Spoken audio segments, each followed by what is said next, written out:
আমি মোহাম্মদ আলমগীর হোসেন, সাবেক সেক্রেটারি আশুলিয়া লেখক কল্যাণ সমিতি, বর্তমান আহ্বায়ক।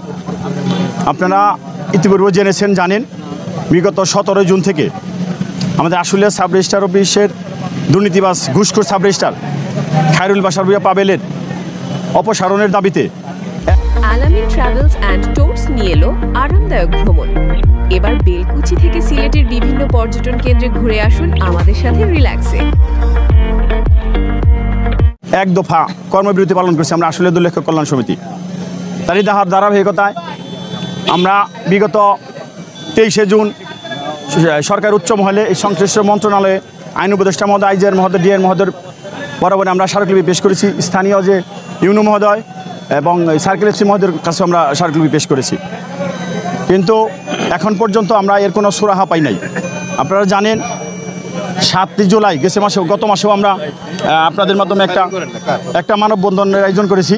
আজকেও আবার আপনারা দেখতে পাচ্ছেন যে আশুলিয়ার আপামর জনসাধারণ তার ঘুষ দুর্নীতিতে অতিষ্ঠ। ওনার পদত্যাগ চায়, অপসারণ চায়। তারই ধারাবাহিকতা আজকে আমরা ওই মানববন্ধন পালন করেছি কাফনের কাপড় বেঁধে।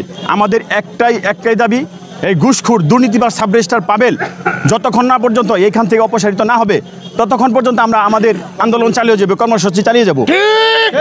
উনি বারংবার এখানে থাকার জন্য, এখানে এই অফিসটাকে রানিং করার জন্য উনি মিথ্যা কিছু অপপ্রচার চালাইছে আমাদের বিরুদ্ধে, এবং দলিল দেখানোর জন্য উনি নামে বেনামে অন্য অফিসের দলিল লেখকদের দ্বারা দলিল সম্পাদন করে কিছু দলিল দেখানোর চেষ্টা করছে। আদৌ তারা দলিল লেখক কিনা সেটা নিয়েও সন্দিহান, আমরা এর কোনো প্রমাণ পাই নাই। ইভেন এমনও দেখছি যে আপনার দাতা কর্তৃক দলিল সম্পাদিত করছে। আসলে এটা 2005 সালের যে আপনার রেজিস্ট্রেশন আইন, তখনই এটা বাতিল হয়ে গেছে, তখনই বাতিল হয়ে গেছে। এমনও দেখেছি আমরা যে কিছু উনি যে এই দাতা কর্তৃক যে মুসাবিদাকারকের সিগনেচার করছে, সেখানেও কিছু উনি জালিয়াতের আশ্রয় নিছে। আমাদের কাছে কিছু তথ্য আছে যেখানে আপনার দলিল লেখা দাতারা খুবই একবারে খুব ভাঙা অক্ষরে দলিল সম্পাদন করছে, কিন্তু দলিল লেখার স্থানে উনি নিজে তার নাম উনি লিখে দিছে, একবার সুন্দর করে লিখে দিছে, একবার টোটাল, যেটা কিনা একটা জালিয়াতির আশ্রয় আমরা মনে করি। এটা এইভাবে এখন আপনাদের মাধ্যমে আমি বলতে চাই, এরকম করে ঘুষ দুর্নীতি জালিয়াতি করে উনি কি শেষ রক্ষা হবে? আসলে শেষ রক্ষা হবে না। এখন আপনাদের মাধ্যমে আমি সরকারের উচ্চ মহলের কাছে, সংশ্লিষ্ট মন্ত্রণালয় সহ বর্তমান তত্ত্বাবধায়ক সরকারের প্রধান উপদেষ্টা মাননীয় ডক্টর মোহাম্মদ ইউনূস সাহেবের কাছে উদাত্ত আহ্বান, আকুল আবেদন জানাচ্ছি। আমরা জানি এই সরকার দুর্নীতি ঘুষের বিরুদ্ধে জিরো টলারেন্স। আমরাও এই 24 পরবর্তী, জুলাই আগস্ট পরবর্তী একটা নতুন বাংলাদেশে আমরা ঘুষ দুর্নীতি চাই না। ঘুষ দুর্নীতিতে আমরা কেউ চাই না, আমরা জিরো টলারেন্স। আমরাও সরকারের সাথে সহমত পোষণ করছি।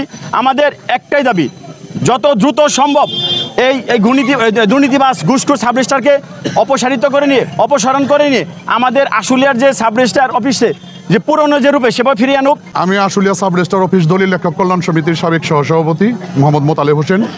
আমি ছোট্ট একটা কথা শুধু বলবো, গত জুনের 17 তারিখ থেকে আজ অবধি আমাদের যে মানববন্ধন চলতেছে, কলম বিরতি চলতেছে দুর্নীতির বিরুদ্ধে। এলাকার লোকজন অতিষ্ঠ হয়ে গেছে। আমরা দীর্ঘ 1.5 মাস যাবৎ নিজেরাই আন্দোলন করতেছিলাম। আজকে দেখেন আমার পিছনে এলাকার প্রত্যন্ত অঞ্চল থেকে লোকজন চলে আসছে। যদি ওনারা ওনাদের সুবিধা থেকে বঞ্চিত হয়ে উগ্র হয়ে এখানে আক্রমণ করে, আমাদের মতো কিংবা যে কোনো আয়োজনে স্পেশাল রান্নার জন্য বেলকুচিবাসীর আস্থার নাম জয়ত্রী মশলা। জয়ত্রী মশলার সাথে স্পেশাল দিনের রান্না হোক আরো স্পেশাল। তো দলিল লেখকের পক্ষে কি সম্ভব হবে এটা রক্ষা করা? সেই ক্ষেত্রে এই দায়ভার কে নিবে? উনি একজন ঘুষখোর দুর্নীতিবাদ চিহ্নিত। উনি টাঙ্গাইলের কালীহাতি অফিস থেকেও একইভাবে অপসারিত হয়েছে। এইটা কি উচ্চ মহলের দৃষ্টিতে আসে না? সবিনয় অনুরোধ করছি তাড়াতাড়ি ওনাকে এখান থেকে অপসারণ করার জন্য। তা না হলে যে কোনো মুহূর্তে দুর্ঘটনা ঘটতে পারে, তার জন্য আমরা দায়ী থাকবো না, দায়ী থাকবে সরকার।